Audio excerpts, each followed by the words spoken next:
షాద్ నగర్ వైపు ఉన్న మన స్వర్గసీమ వెంచర్ లో ప్లాట్లు కొన్న వాళ్ళంతా సంతోషంగా ఉన్నారు. ఒక్కసారి విజిట్ చేయండి.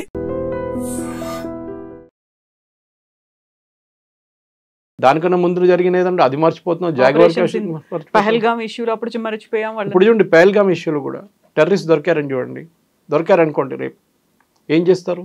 వాళ్ళు కోర్టు తీసుకొస్తారా? ఎవరు ఎవిడెన్స్ ఇస్తారు? కేరళ నుంచి వచ్చిన కపుల్ వచ్చి జమ్మూ కాశ్మీర్లో ఒక కోర్టులో వచ్చి ఎవిడెన్స్ ఇవ్వాల్సి వస్తుంది. సరే ఈ టైంలో వీడియో కాన్ఫరెన్సింగ్ ఉంది, అంత ఉంది అనుకోండి. ఎన్నిసార్లు పిలిపిస్తారు వాళ్ళని? అదే ట్రామాని ఎన్నిసార్లు రిపీట్ చేయమంటారు? ఎట్లా చంపారు చెప్పండి? వాళ్ళ డిఫెన్స్ లాయర్ మళ్ళీ క్రాస్ ఎగ్జామినేషన్ చేస్తారు. అక్కడ మళ్ళీ వీళ్ళు ఏడవడం మొదలు పెడతారు. ఎన్ని ఫ్యామిలీని క్వశ్చన్ చేస్తారు? మీరు ఇన్ని చూసారా ఐడెంటిఫికేషన్ పరేడ్ పెట్టండి. మరి ఎందుకు ఇదంతా? దానికోసం ఏం చేస్తారు? వాడు దొరికింది అనుకోండి, మనం ఎన్కౌంటర్ చేసి పడేస్తారు సెక్యూరిటీ ఫోర్సెస్. కథం, ఇష్యూ ఫినిష్డ్. మళ్ళీ దానికి హ్యూమన్ రైట్స్, దానికి అది అన్నీ వస్తుంది. మళ్ళీ నిన్నవి చూశాను, కాశ్మీర్లో ఒకరిని టెర్రరిస్ట్ని పట్టుకొని పోలీసు ఇంట్రోగేట్ చేశారంట. ఇంట్రోగేట్ చేసిన దానికి 3rd degree యూజ్ చేశారు. ఎందుకంటే ఏ దొంగ డైరెక్ట్గా చెప్పండి నేను దొంగతనం చేశాను చెప్పి, ఏ టెర్రరిస్ట్ చెప్పండి నేను టెర్రరిజం చేశాను, వాడిని కొట్టితేనే వాడు చెప్తాడు. 3rd degree మన ఇండియాలో 3rd degree పనిచేస్తుంది. సరే 3rd degree మెథడ్ యూజ్ చేశారు, వాడిని కర్రతో కొట్టారు, అది చేశారు, ఇది చేశారు, మిరపకాయ వేశారు, ప్రైవేట్ పార్ట్స్లో అన్నీ చెప్పారు. 50 లక్షలు కాంపెన్సేషన్ ఇవ్వమంటున్నారు పోలీస్ని. ఆలోచించండి. అప్పుడు రేపు పోలీసు వాళ్ళు టెర్రరిస్ట్ అంటే ఎందుకు పోతారండి? పోతే పోని వాళ్ళు 100 మందిని చంపేస్తే మనకేం పోయిందంటారు. మళ్ళీ రేపు వాని మీద యాక్షన్ తీసుకుంటే నా మీద కేసు వస్తుంది. వాడు 10 మంది చంపుకుంటాడో, పహల్గామ్లాగా 26 మంది చంపుకుంటాడో, 50 మంది చంపుకుంటే నాకు ప్రాబ్లం లేదు. మళ్ళీ మీరు అంటారు ఇంటెలిజెన్స్ ఫెయిలియర్ అంటే. ఎందుకండి? ఇంటెలిజెన్స్ ఫెయిలియర్ ఉంటుంది. మనం చూసాం చాలా మటుకు మన దేశంలో జరిగే ఇన్సిడెంట్స్కి ఒక ఎండింగ్ లేదు, క్లోజర్ అంటారు దాన్ని. ఇప్పుడు మన హేమంత్ పురోహిత్ గురించి మాట్లాడుతూ అందరి గురించి మాట్లాడుతుంటాం, పోలీసు వాళ్ళ గురించి, ఏటీఎస్లో ఉన్న వాళ్ళ గురించి ఈ కేసులో కూడా ఏటీఎస్ వాళ్ళే ఉన్నారు. ఇప్పుడు పాత ఏటీఎస్ కేసెస్ అన్నీ మీరు బయటికి తీస్తారా? అదే కదా, పాత ఏటీఎస్ కేసెస్ అన్నీ మీరు బయటికి తీస్తారా? ఆ రోజు చేసిన ఎవరు ఉన్నారు ఇన్స్పెక్టర్ తెలియదు. ఒక ఆయన సూసైడ్ చేసుకున్నాడు, దాని మీద కాన్స్పిరసీ థియరీ. కేరళలో ఒక మహిళని ట్రైన్లో రేప్ చేసి ట్రైన్ నుంచి బయటపడేశారు ఒక మనిషి. ఆయన చనిపోయింది. ఆమె చూశారు, 10 మంది చూశారు, విట్నెస్ చెప్పారు, అన్నీ చేసిన తర్వాత వాడిని ఇప్పుడు అక్విట్ చేసేసారు. నాట్ ఎనఫ్ ప్రూఫ్ అంట. అది ఇంకేం కావాలండి? మొత్తం సినిమా తీయాలండి దాన్ని. లైవ్ టెలికాస్ట్ చేస్తేనే మీరు ప్రూఫ్ యాక్సెప్ట్ చేస్తారు జడ్జెస్. దానికోసం మన దగ్గర చాలా మటుకు చట్టాలు తీసుకొచ్చారు. మన నిర్భయ యాక్ట్ చూసాం మనం. పిల్లల మీద అత్యాచారం చేసినప్పుడు పాక్సో పెట్టారు, అండర్ ఏజ్ చిల్డ్రన్ కూడా మహిళల మీద అది పెట్టారు. దాంతో ఎన్ని కన్విక్షన్స్ అయిందండి పాక్సో కింద? నాకు తెలిసిన ఒక కేసు ఉంది, మా ఇంటి దగ్గర జరిగిన కేసులో ఐ హ్యాడ్ టు ఇంటర్వ్యూ. ఎందుకంటే పోలీసు వాళ్ళతో చెప్పాల్సి వచ్చింది యాక్ట్ చేయకుంటే.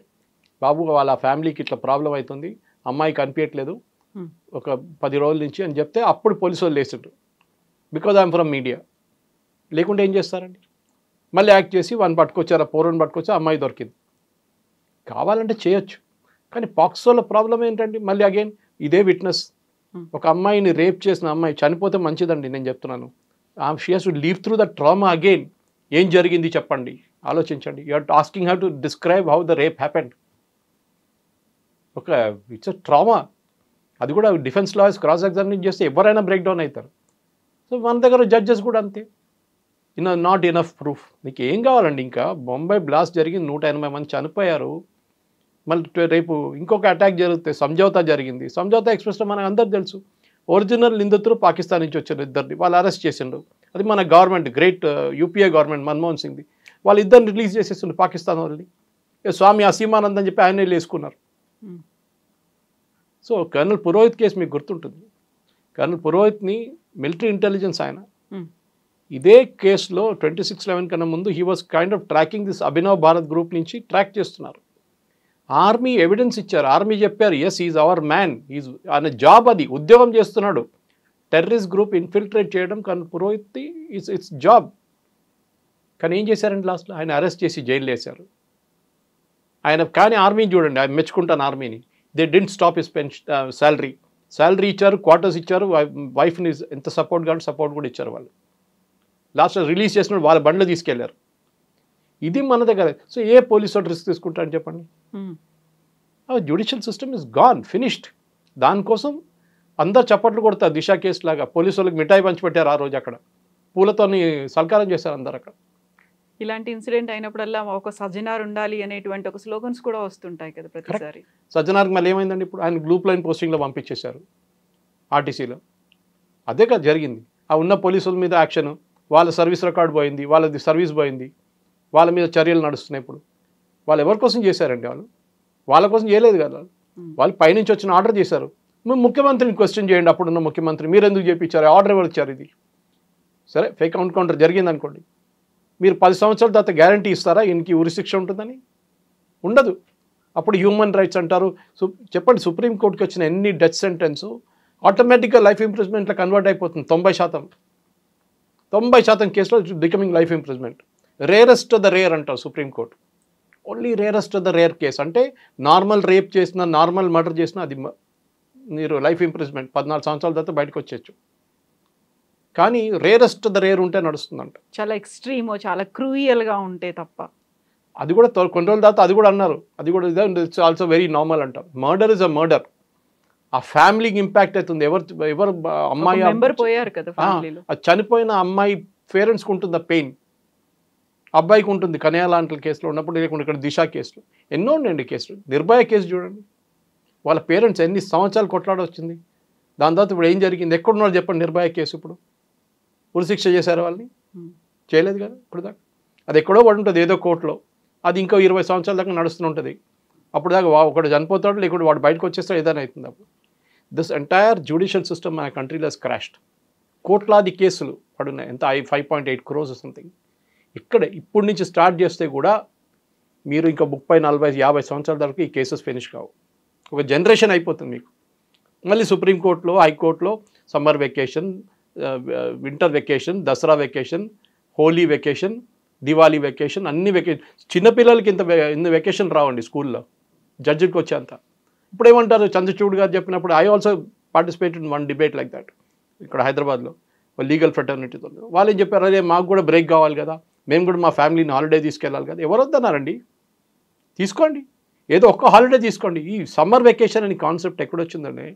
దీనికన్నా ముందు బ్రిటిష్ జడ్జెస్ ఉన్నప్పుడు వాళ్ళకి ఇండియన్ సమ్మర్ తట్టుకోలేకపోతారు వాళ్ళు. Either they go to Shimla or London.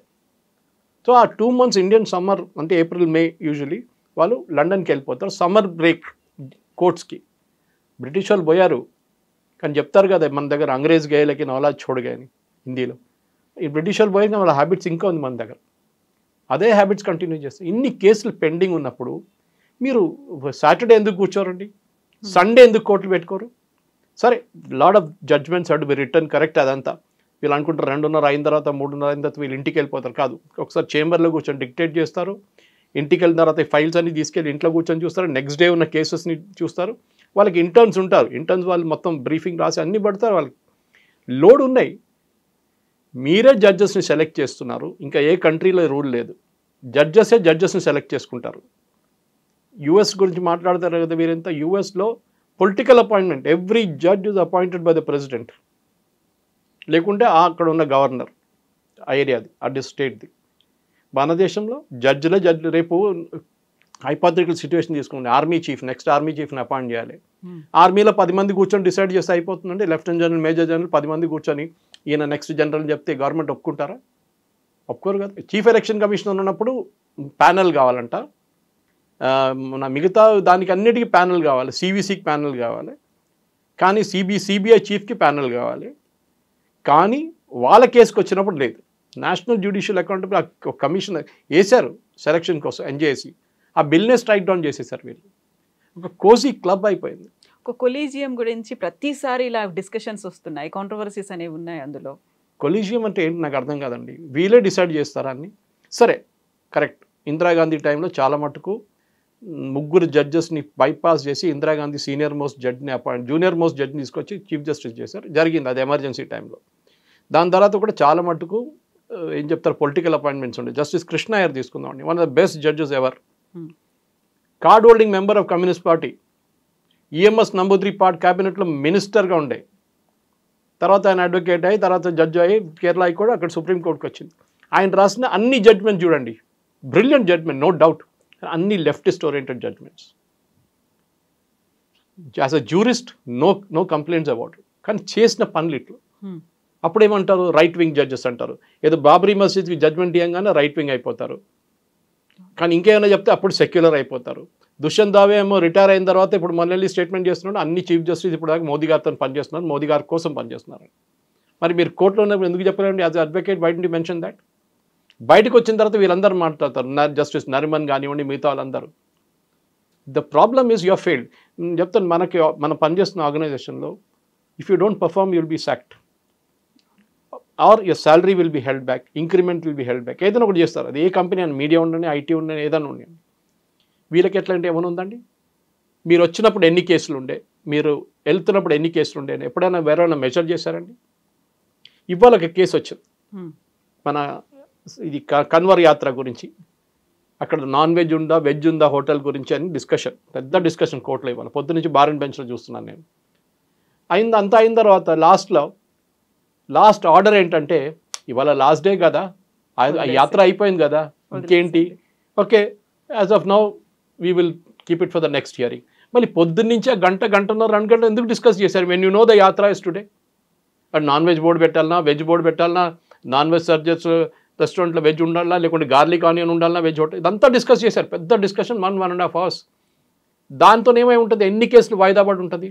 Kapil Sibal, ఈ ముందున్న దుష్యంత్ దావే లాంటి, వృందా గ్రోవర్, సల్మాన్ ఖుర్షీద్, వీళ్ళందరూ వచ్చి నిలబడంగానే ఇందిరా జయసింగ్ ఇమ్మీడియట్గా హియరింగ్ వచ్చేస్తుంది. నాకు కూడా 2018లో ఒక థ్రెట్ కేసులో కేరళ నుంచి, నేను అప్పుడు కేరళలో ఉన్నాను, ఒక వెకేషన్కి వెళ్ళిన టైంలో నా మీద చంపేస్తారని చెప్పి కమ్యూనిస్ట్ వాళ్ళకి ఒక థ్రెట్ ఇచ్చారు, ఒఫీషియల్ థ్రెట్. జిహాదీలు కమ్యూనిస్ట్ ఇద్దరు కలిసి నన్ను చంపేస్తారని చెప్పి 2018 August. I went to supreme court. అప్పుడు కేరళలో ఓనం టైంలో, ఆ టైంలో. So I went to supreme court and sir high court holiday ఉంది, నాకు ప్రొటెక్షన్ కావాలంటే నాకు 3 రోజులు హియరింగ్ ఇచ్చారండి. I was surprised. Justice Mishra was the chief justice that.